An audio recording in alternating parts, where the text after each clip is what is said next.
in the time when you're at Riot, you were in different departments. Like you were mentioning a little bit earlier, in the beginning, you also helped design champion. You contributed, and then there's also, you're in the skins department. There's also in-game events where, and then there's also distributing all these contents. Like, what do these different departments give you, in terms of like experience, like working in these different departments? Okay, each team that I was on, and I was on, I'd say I was on a different team every 2 to 3 years on League of Legends, and the way a game can be structured is, for a game like League of Legends, is it's actually many teams working together.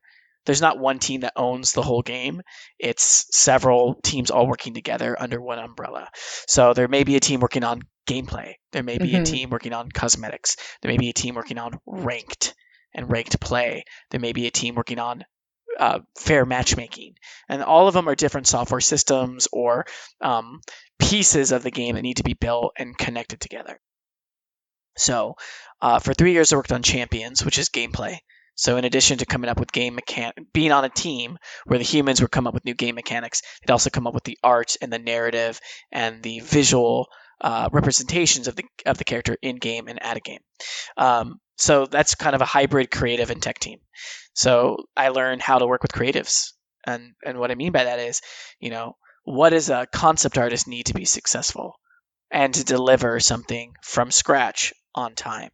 What does it mean for a game designer to do that? What does it mean for an animator to do that? I learned about all the different roles and how they all need to come together to make something on a timeline and do it well and quality. If you look at the champions of League of Legends from fall 2010 to fall 2013, there's an increase in quality as we figured out how to do it. We had some good ones and we had some bad ones. And ultimately, I had to learn the hard way. So for every Skarner we made, we had a Lucian or a Yasuo or a Jinx. And we learned a lot from each of those characters. So I learned how to work with creatives and kind of abstract game design in that team. When I joined the events team, it was much more about publishing and advertising to the player base. Here's what's coming up for Christmas. Here's what's coming up for Halloween. And how do I work with the different content teams to package all of our stuff together to make an event? And so it was a lot of cross-team work. So if I worked on the champion, that was one team. When I was working on events, I had to work with several teams to get things done. And so being the communicator between those teams, going, here's our date, here's what we need from you, let's check in once a week, make sure we're good, everyone's happy, we need to get it in by this date so that we can make this patch before the holidays, etc. There's that. So I did that for 2 years, and then I joined the skins team. We called it just new monetization team, and what I mean by that is new things you can make so that new people can buy things. So I worked on skins, and this other team I was on was more of an R&D team, and we came up with in-game emotes for League of Legends. So the little stickers that pop up above your head, where people are like this, like our team came up with that. And so in addition to coming up with what those are, well, how do you equip them, and what type of interface do you need to use them in game, and how many should you have in time? When you're outside of the game, how do you equip them? How do you buy them? How do you drag them? Like, we had to figure out all that stuff. So I worked on that.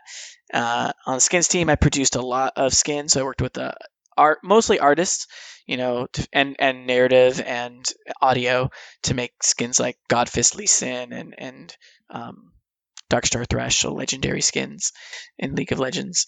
So I did that, and then I got the opportunity to lead the store team for League. They needed a new producer to take it over, and it's very much a technical team, like engineering. And I had a chance to go work on that or work on another project at Riot, and I decided, I actually think working on the engineering team would be really good for my development to better understand how engineers work. Because up to that point, I'd mostly worked with creatives and creative type of developers. So I was like, engineering just sounds intimidating to me. Like I said, it goes back to when I was in high school. The computers and math. Yeah, I don't get it. And so I joined this team. because I had a reputation for being able to help teams organize and get things done and create a positive environment. So this team had low morale. And so I kind of helped them figure out, here's who we are, here's what we're doing, here's why we're important, and here's the things we got to do. So I helped kind of rebuild them. And in the process, I learned a lot about how engineers work. And to be honest, I love working with engineers. Working with engineers is the best. It's in my opinion, it is like, you give an engineer a very clear goal and very clear acceptance criteria, and they'll be like, let me figure it out. And it's the best. When you're working in creative content, it can get very subjective. Yeah. This thing looks really cool. Well, I don't think it's cool. Why don't you think it's cool? Because I think these things are cool. Well, I think these things are cool. Well, who's more right, you or me? Don't know. We could both be wrong. All right. And so there's a lot of like subjective ambiguity in creative work. So you have to, if you're going to do creative work, you need to have a very clear opinion and be able to drive that and help get a team rallied. And it's good work. It's exhausting. It's exhausting. I find working with engineers is a little more relaxed. It's still hard work, right? Like breaking down requirements of like how to make this software work at scale and have this microservice talk to this microservice in a way where it doesn't blow up due to latency or whatever. It's complicated stuff. But at the end of the day, I can go to an engineer and be like, please explain like I'm 5 years old how these things work. And they'll go and they'll draw boxes and they'll tell me this system works on this system. This is what the system kind of does. And like, I don't know all the details, but I get it enough to be like, I see what you're saying. We should invest here. We should invest here. What do you think? And they're like, yeah. And it's just this, I find it to be very refreshing. So I find it that's me when Andre's talking about complicated problems at work, and I'm like, and then he would say, I get it. You're saying this. I'm like, am I? I guess. I guess so.